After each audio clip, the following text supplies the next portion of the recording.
নমস্কার বন্ধুরা, সকলকে আমার চ্যানেলে স্বাগত। আজ অর্থাৎ 6ই আগস্ট 2026 বহু প্রতীক্ষিত সুপ্রিম কোর্টে রাজ্যের সমস্ত ধরনের সরকারি কর্মচারী এবং পেনশনার বা ফ্যামিলি পেনশনারদের ডিএ মামলা শুনানি বা হিয়ারিং হওয়ার কথা ছিল।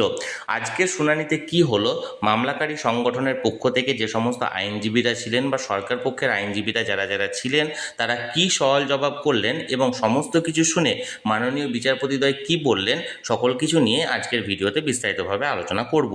ভিডিওটি অত্যন্ত গুরুত্বপূর্ণ, তাই প্রথম থেকে শেষ পর্যন্ত অবশ্যই ধৈর্য সহকারে দেখবেন এবং ভালো লেগে থাকলে অবশ্যই একটি লাইক করবেন এবং সকলের সঙ্গে শেয়ার করবেন।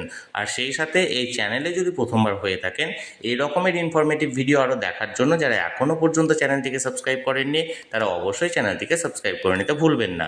তাহলে চলুন আমরা বিস্তারিত জেনে নিই। সর্বপ্রথমে জানিয়ে রাখি, আজকে এই মামলাটি দীর্ঘ কয়েকবার শুনানি না হওয়ার পর শুনানির জন্য ডেট দেওয়া হয়েছিল এবং এই মামলাটি আজকে মাননীয় দুই বিচারপতি, মাননীয় বিচারপতি সঞ্জয় কারোল মহাশয় এবং মাননীয় বিচারপতি প্রশান্ত কুমার মিশ্রার এজলাসে কোর্ট নাম্বার 8 এবং সিরিয়াল নাম্বার 304-এ এই মামলাটি শুনানি হওয়ার কথা ছিল।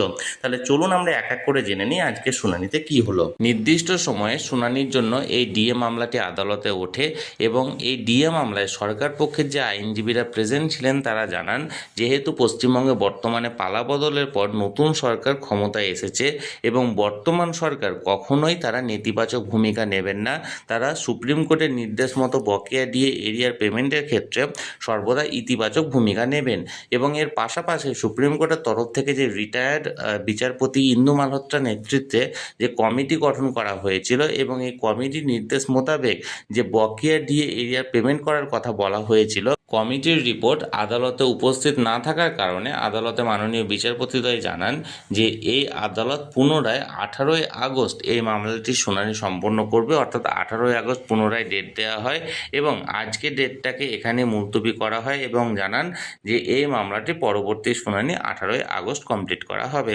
তাহলে বন্ধুরা, আপাতত আজকে অর্থাৎ 6ই আগস্ট ডিএ মামলাটি সুপ্রিম কোর্টে শুনানির জন্য উঠেছিল এবং এই শুনানিতে কি হলো সেটি আমি আপনাদের সামনে তুলে ধরলাম এবং এর পাশাপাশি এই মামলাটির পরবর্তী হিয়ারিং 18ই আগস্ট দেওয়া হয়েছে, যেটিও আমি আপনাদের সঙ্গে শেয়ার করলাম। তাহলে বন্ধুরা, এই নিয়ে যদি আপনাদের কোনো কিছু জানার থাকে অবশ্যই কমেন্ট করুন আর এই ভিডিওটি ভালো লেগে থাকলে অবশ্যই একটি লাইক করুন এবং সকলের সঙ্গে শেয়ার করুন। আর সেই সাথে এই চ্যানেলে যদি প্রথমবার হয়ে থাকেন এই রকমের ইনফরমেটিভ ভিডিও আরও দেখার জন্য যারা এখনও পর্যন্ত চ্যানেলটিকে সাবস্ক্রাইব করেননি তারা অবশ্যই চ্যানেলটিকে সাবস্ক্রাইব করে রাখুন। ধন্যবাদ, দেখা হচ্ছে পরের ভিডিওতে।